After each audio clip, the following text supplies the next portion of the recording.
Bill Newton. From Wikipedia, the free encyclopedia.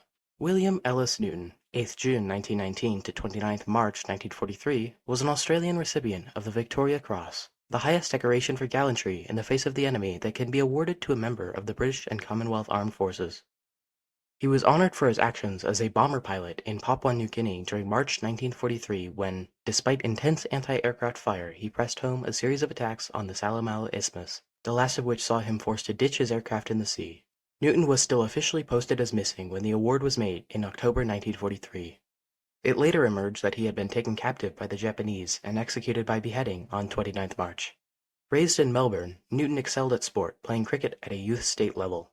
He joined the Citizen Military Forces in 1938 and enlisted in the Royal Australian Air Force (RAAF) in February 1940. Described as having the dash of, quote, an Errol Flynn or a Keith Miller, unquote, Newton served as a flying instructor in Australia before being posted to the No. 22 Squadron, which began operating Boston Light bombers in New Guinea late in 1942. Having just taken part in the Battle of the Bismarck Sea, he was on his 52nd mission when he was shot down and captured. Newton was the only Australian airman to receive a Victoria Cross for action in the South West Pacific Theatre of World War II, and the sole Australian to be so decorated while flying with an RAAF squadron. Contents: Section 1. Family, Education, and Sport. Section 2. Early Career. Section 3. New Guinea Campaign. Section 3.1. Attacks on Salamaua. Section 3.2. Revelations and Reactions. Section 3.3. Victoria Cross. Section 4. Legacy. Section 1. Family, Education, and Sport. Born in the Melbourne suburb of St Kilda on 8th June 1919, Bill Newton was the youngest child of dentist Charles Ellis Newton and his second wife Minnie. His three older half-siblings from Charles' earlier marriage included two brothers, John and Lindsay, and a sister, Phyllis.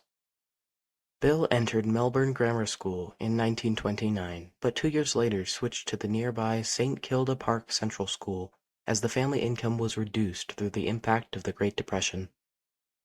In 1934, aged 15, he was able to return to Melbourne Grammar, where, despite struggling with his schoolwork, he completed his intermediate certificate. He gave up further study when his father died suddenly of a heart attack at the age of 51 and began working in a silk warehouse. Considered while at school to be a future leader in the community, Newton was also a talented all-round sportsman, playing cricket, Australian rules football, golf, and water polo. A fast bowler in cricket, he was friends with Keith Miller and collected the Victorian Cricket Association Colts Bowling Trophy for 1937-38. Miller collected the equivalent batting prize. In January 1938, Newton dismissed Test batsman Bill Ponsford, still the only Australian to have twice scored 400 in a first-class innings, for 4 in a Colts game at the Melbourne Cricket Ground. The following year, he gained selection in the Victorian second 11. He opened the bowling against the New South Wales second 11, his first and only match, taking a total of 3 for 111, including the wickets of Ron Saggers and Arthur Morris, who, like Miller, went on to become members of the Invincibles. Section 2. Early Career. Newton had become a sergeant in his cadet corps at school and joined the Citizens Military Force on 28 November 1938, serving as a private in the machine gun section of the 6th Battalion, Royal Melbourne Regiment. Still employed in the silk warehouse when World War II broke out in September 1939, he resigned to join the Royal Australian Air Force, RAAF, on 5 February 1940. He had earlier attempted to enlist when he turned 18 in 1937, but his mother refused to give her permission. With Australia now at war, she acquiesced. His brothers, dentists by profession like their father, also enlisted in the armed forces, John as a surgeon lieutenant in the Royal Australian Navy, and Lindsay as a captain in the Army Medical Corps. Image: Newton relaxing at Wagga in 1941. Newton undertook his initial training with No. 1 Elementary Flying School in Parafield, South Australia, flying de Havilland Tiger Moths, and with No. 21 City of Melbourne Squadron at RAAF Station Laverton, Victoria, flying CAC Wirraways. He was awarded his wings and commissioned as a pilot officer on 28 June 1940. Following advanced training on Avro Ansons with No. 1 Service Flying Training School at RAAF Point Cook in September, he was selected to become a flight instructor. He completed the requisite course at Central Flying School in Camden, New South Wales, and was promoted to flying officer on 28 December. He subsequently began training students under the Empire Air Training Scheme at No. 2 Service Flying Training School near Wagga Wagga under the command of Group Captain Frederick Schurger. In October 1941, Newton transferred to No. 5 Service Flying Training School at Uranquinty. He found instruction frustrating as he longed for a combat assignment. His fortunes changed in February 1942 when he was selected for the navigation course on Ansons at the General Reconnaissance School based at Laverton. From there he was sent to No. 1 Operational Training Unit at Sale, Victoria for conversion to Lockheed Hudson twin-engined light bombers during March and April. Promoted to flight lieutenant on 1st April 1942, Newton was posted the following month to No. 22 City of Sydney Squadron based at RAAF Station Richmond, New South Wales. Previously equipped with Hudsons, the unit had just begun converting to the more advanced Douglas Boston when Newton arrived. A comrade described him as a, quote, big, brash, likable man who could drink most of us under the table, was a good pilot, good at sports, and had a way with girls, end quote. No. 22 Squadron was engaged in convoy escort and anti-submarine patrols off Sydney from July to September before moving north to Townsville, Queensland. In November, it was deployed to Port Moresby in Papua New Guinea under the control of No. 9 Operational Group RAAF. Section 3. New Guinea Campaign. Newton undertook the first of his 52 operational sorties on 1st January 1943 under the leadership of his commanding officer, Squadron Leader Keith Hampshire. During February, Newton flew low-level missions through monsoon conditions and hazardous mountain terrain, attacking Japanese forces ranged against Allied troops in the Morobe province. In early March, he took part in the Battle of the Bismarck Sea, one of the key engagements in the Southwest Pacific Theater, bombing and strafing Lae Airfield to prevent its force of enemy fighters taking off to intercept Allied aircraft attacking the Japanese fleet. Newton gained a reputation for diving straight at his targets without evasive maneuver, and always leaving them in flames. This earned him the name the Firebug. The Japanese gunners reportedly knew him as Blue Cap from his habit of wearing an old blue cricket cap on operations. In spite of the hazards of the air war in New Guinea, he was quoted as saying, quote, the troops on the ground should get 2 medals each before any airman gets one, end quote. Section 3.1 Attacks on Salamaua. On 16th March 1943, Newton led a sortie on the Salamaua Isthmus in which his Boston was hit repeatedly by Japanese anti-aircraft fire, damaging fuselage, wings, fuel tanks, and undercarriage. He continued his attack and dropped his bombs at low level on buildings, ammunition dumps, and fuel stores, returning for a second pass of the target to strafe it with machine gun fire. Newton managed to get his crippled machine back to base, where it was found to be marked with 98 bullet holes. 2 days later, he and his 2-man crew made a further attack on Salamaua with 5 other Bostons. As he bombed his designated target, Newton's plane was seen to burst into flames, having been raked by cannon fire from the ground. Attempting to keep his aircraft aloft as long as possible to get his crew away from enemy lines, he was able to ditch in the sea approximately 1,000 yards, 910 meters, offshore. The Boston's navigator, Sergeant Basil Eastwood, was killed in the forced landing, but Newton and his wireless operator, Flight Sergeant John Lyon, survived and managed to swim ashore. Several of the other aircraft in the flight circled the area. One returned to base straight away to inform Hampshire, and the remainder were later forced to depart through a lack of fuel. Newton and Lyon originally made their way inland with the help of natives, aiming to contact an Australian coastwatcher, but subsequently returned to the coast. There they were captured by a Japanese patrol of No. 5 Special Naval Landing Force. The 2 airmen were taken to Salamaua and interrogated until 20th March, before being moved to Lae, where Lyon was bayoneted to death on the orders of Rear Admiral Ryutaro Fujita, the senior Japanese commander in the area. Newton was taken back to Salamaua, where, on 29th March 1943, he was ceremonially beheaded with a samurai sword by Sub-Lieutenant Yuichi Komai, the naval officer who had captured him.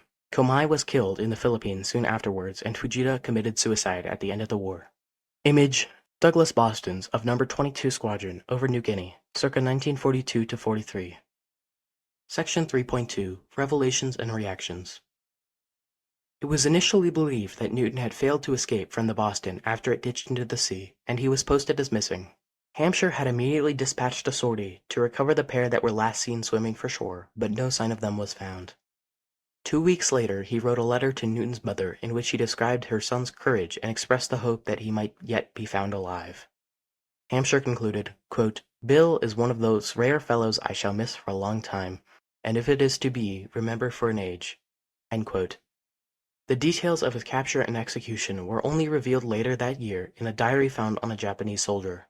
Newton was not specifically named, but circumstantial evidence clearly identified him, as the diary entry recorded the beheading of an Australian flight lieutenant who had been shot down by anti-aircraft fire on 18 March 1943 while flying a Douglas aircraft.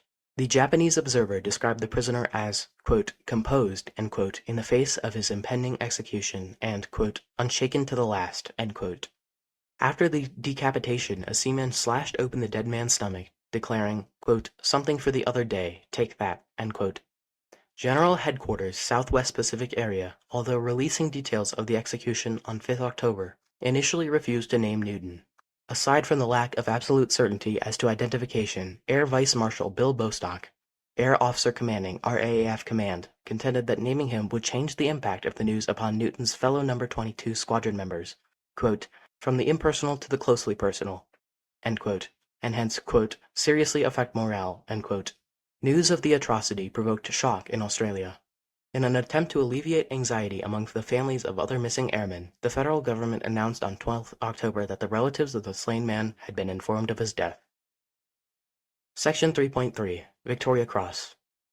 Newton was awarded the Victoria Cross for his actions on 16th to 18th March, becoming the only Australian airman to earn the decoration in the Southwest Pacific Theater of World War II, and the only one while flying with an RAAF squadron.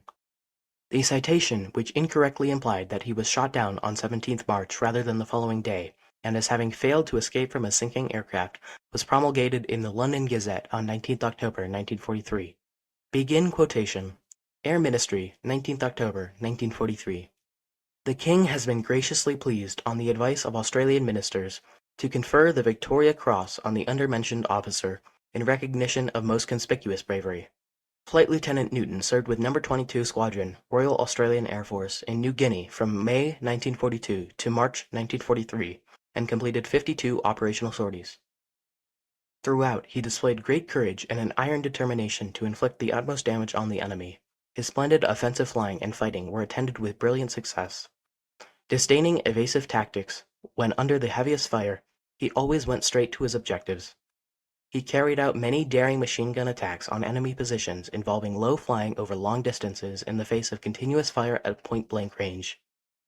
On 3 occasions, he dived through intense anti-aircraft fire to release his bombs on important targets on the Salamaua Isthmus. On one of these occasions, his starboard engine failed over the target, but he succeeded in flying back to an airfield 160 miles away. While leading an attack on an objective on 16 March 1943, he dived through intense and accurate shell fire and his aircraft was hit repeatedly. Nevertheless, he held to his course and bombed his target from a low level.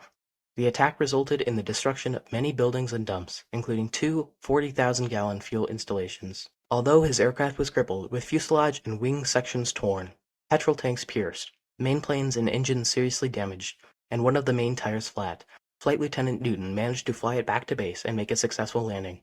Despite this harassing experience, he returned the next day to the same locality. His target, this time a single building, was even more difficult, but he again attacked with his usual courage and resolution, flying a steady course through a barrage of fire. He scored a hit on the building, but at the same moment his aircraft burst into flames. Flight Lieutenant Newton maintained control and calmly turned his aircraft away and flew along the shore. He saw it as his duty to keep the aircraft in the air as long as he could, so as to take his crew as far away as possible from the enemy's positions. With great skill, he brought his blazing aircraft down on the water. 2 members of the crew were able to extricate themselves and were seen swimming to shore, but the gallant pilot is missing. According to other aircrews who witnessed the occurrence, his escape hatch was not opened and his dinghy was not inflated. Without regard to his own safety, he had done all that man could do to prevent his crew from falling into enemy hands. Flight Lieutenant Newton's many examples of conspicuous bravery have rarely been equaled and will serve as a shining inspiration to all who follow him. End quotation. Section 4. Legacy. Image. Newton's grave marker at Leigh War Cemetery. Buried initially in an unmarked bomb crater in Salamaua, Newton's body was recovered and reinterred in Leh War Cemetery after Salamawa's capture by Allied troops in September 1943. His grave marker bears the epitaph, quote, "For God, my king, my country," end quote. In early 1944, the recently constructed No. 4 airfield in Nadzab was renamed Newton Field in his honor. For many years, the story of Newton's death was intertwined with that of an Australian commando, Sergeant Len Siflete, who had also been captured in New Guinea. A photograph showing Siflete about to be beheaded was discovered by American troops in April 1944 and was thought to have depicted Newton in Salamaua, but there is no known photograph of the airman's execution.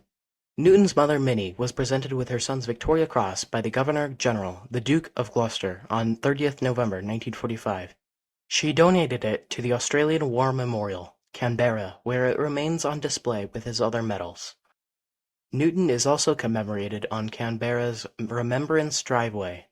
In the 1990s, his friend Keith Miller successfully fought to ensure that the Victorian Racing Club abandoned a plan to rename the William Ellis Newton Steeplechase, run on Anzac Day, after a commercial sponsor.